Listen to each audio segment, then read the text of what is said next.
jadi sebelum masuk ke pembahasannya di sini apa sih itu masyarakat transnasional? Nah, jadi saya akan menjelaskan pengertian dari masyarakat transnasional.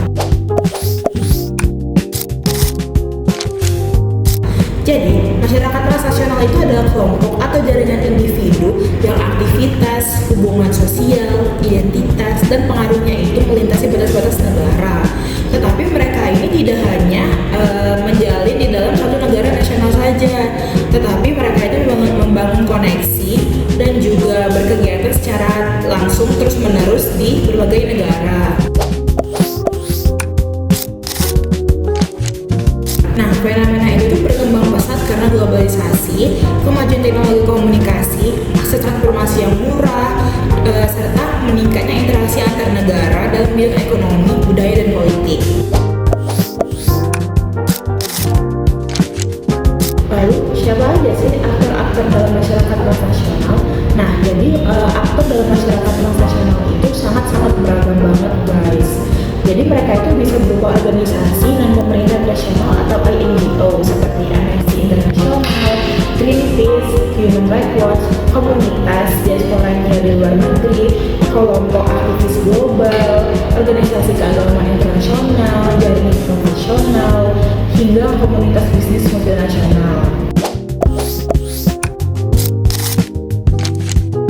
Nah, jadi ciri khas dari masyarakat transnasional ini adalah kemampuan mereka yang tetap menjaga jaringan lintas negara dengan cara tetap membawa ide, nilai, dan praktik ke berbagai tempat sekaligus. Nah, mereka ini sering memiliki identitas ganda, misalnya menjadi bagian inti dari komunitas lokal, tapi tetap terhubung secara emosional, ekonomi, atau politik dengan negara lain. Jadi peran masyarakat transnasional itu sangat-sangat penting dalam dunia modern. Mereka itu menjadi agen perubahan yang mempengaruhi isu global seperti hak asasi manusia, krisis iklim, kesehatan internasional, dan keadilan ekonomi.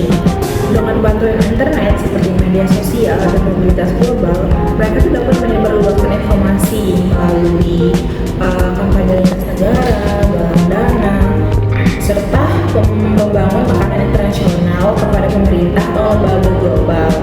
Contohnya, kampanye lingkungan oleh Greenpeace yang mempengaruhi kebijakan negara atau jaringan diaspora yang mendukung pembangunan sosial dan ekonomi di negara asal.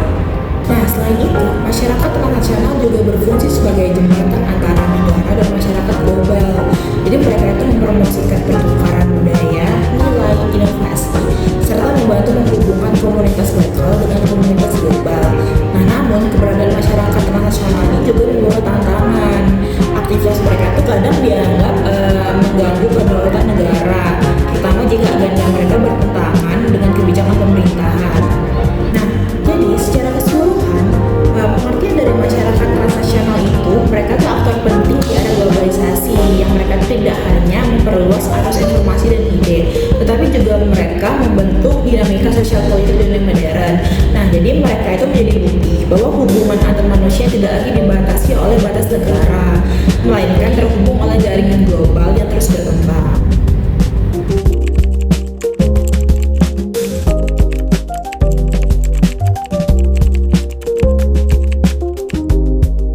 Dinamika aktivitas masyarakat transnasional, terutama Amnesty International, yaitu pertama adalah produksi pengetahuan atau knowledge production.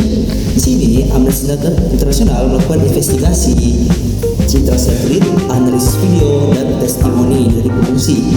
Nah, dinamika ini memperlihatkan bagaimana Mas Trans mengisi power gap ketika negara menutup akses informasi di negaranya.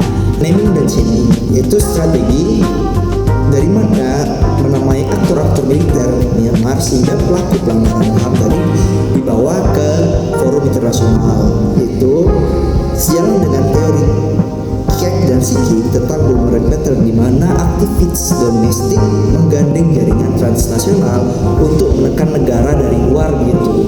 Lalu adanya mobilisasi jaringan transnasional. Mereka tidak bekerja sendiri, tapi mereka bekerja dengan NGO lain dan NGO lain gitu. Ini menunjukkan dinamika jaringan global yang beroperasi tanpa batas negara atau borderless activism. advokasi pada mekanisme internasional. Jadi, Amnesty International mendorong resolusi di Dewan HAM PBB, membentukkan IIMM, dan gugatan terhadap Gambia dan Myanmar di ICJ gitu. Aktivitas ini memperlihatkan bagaimana masyarakat internasional berperan sebagai aktor normatif yang memperluas ruang lingkup HAM ke arena hukum global gitu. Walaupun Myanmar membatasi akses, Amnesty International tetap aktif lewat proyek digital dan kampanye global. Yang pertama adalah Digital Verification Corps dari 2020 sampai sekarang. Tim analisis digital global yang memverifikasi video kekerasan, foto dan gambar satelit dari Myanmar. Lalu ada Myanmar Crisis Monitoring Group, yaitu platform internal Amnesty untuk memonitor situasi Myanmar setelah kudeta pada tahun 2021. Yaitu lalu Global Campaign Justice for Rohingya. Kampanye internasional ini untuk mendukung proses hukum di ICJ dan ICC, fokus pada dokumentasi bukti, edukasi, dan untuk publik global gitu. Lalu ada 4, kolaborasi dengan IIMM PBB.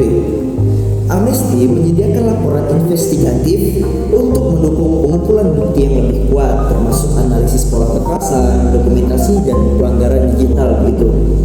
Lalu ada yang terakhir adalah Stop Hate Campaign. Ini diluncurkan untuk memerangi propaganda dalam Myanmar yang anti Rohingya yang disebarkan oleh elit militer Myanmar gitu. Ini menargetkan ujaran kebencian digital yang memicu kekerasan etnis.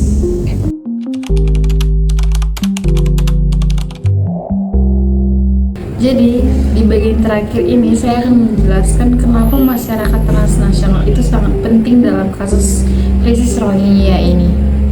Pertama, mereka berperan sebagai mata dan telinga dunia. Hampir 45% kepentingan mereka itu ada pada pengumpulan bukti dan penyebaran informasi. Jadi tanpa adanya laporan dari mereka, kita nggak bakalan tahu seberapa parah kekerasan yang dialami oleh Rohingya ini. Karena biasanya negara pelaku ini menutup rapat-rapat apa yang sedang terjadi di negara mereka.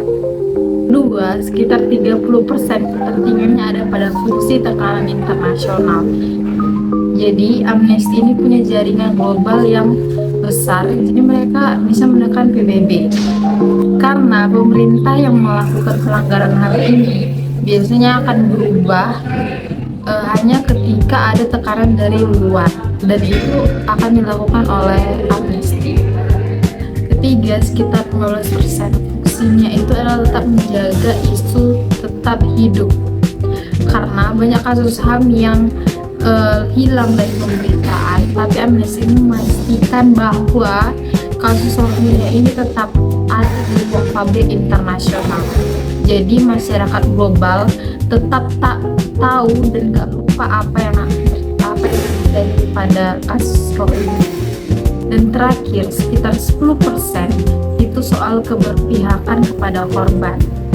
Karena Rohingya ini nggak punya kewarganegaraan kan, jadi dan nggak punya keamanan, dan suara mereka itu hampir nggak didengar sampai ke ruang internasional.